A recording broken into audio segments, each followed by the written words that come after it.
Greenpeace kicked off its 2-month scientific expedition in Edinburgh in the port of Leith.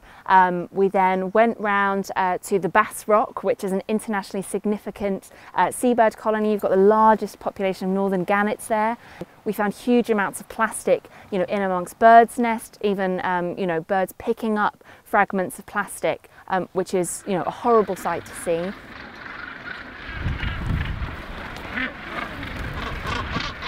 I see things that perhaps because I'm here throughout the season, I'm aware of the changes that happen. There's been an ongoing project for about 20 odd years now, Save the North Sea campaign, and they're doing autopsies on foamers and seeing the stomach content. And if I were to suddenly give you a bowl full of plastic for breakfast, you would be horrified. That's what they're finding in some of these birds' stomachs. We found an egg in a female foamer, fully developed, but she starved to death because her belly was filled with plastic.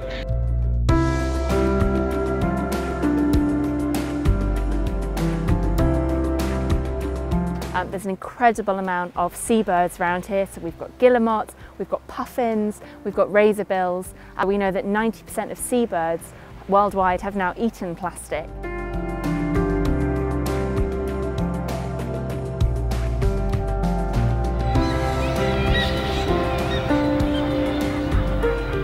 Maybe about 15% of puffins that we've been able to look at the stomach contents have had plastics in them.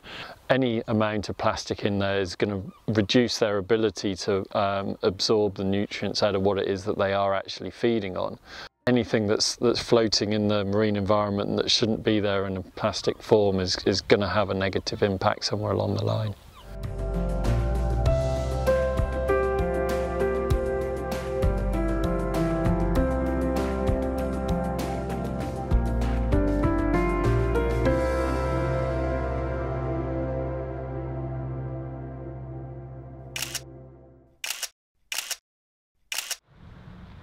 In the winter we get just staggering amounts of plastic washed up. I take about 2 to 3 sacks off Canna Bay every 2 weeks through the summer. In the winter you're almost at the stage of giving up because you could go out every day and take a sack off. I had to untangle the seal pup just last summer, which seemed okay, fortunately. Yeah, Wonder how many you don't find. Mm.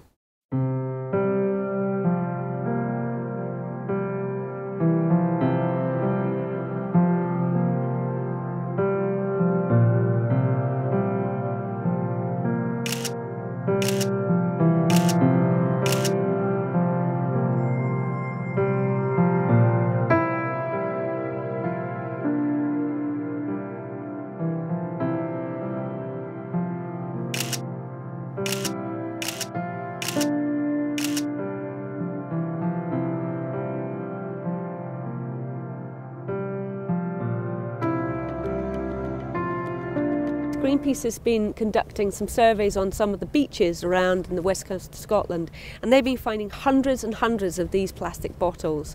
And what most people don't realise is that these plastics actually break down over time to become these microscopic pieces of plastic.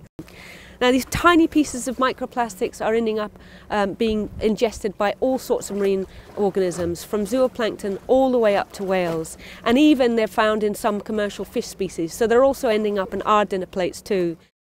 So we're currently on the Shanks today on the west coast of Scotland in the Hebrides, and we've been lucky enough to be able to do a trawl with our boats.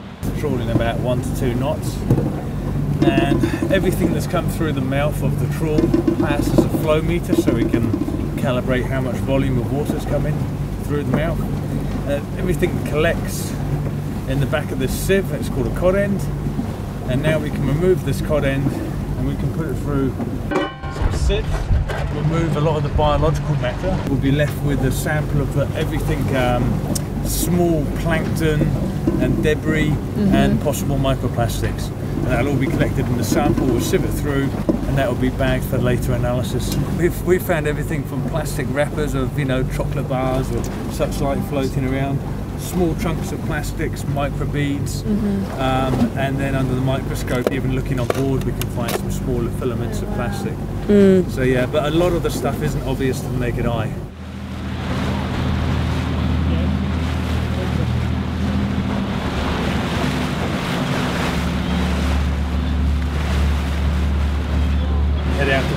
shark area. Gonna sound.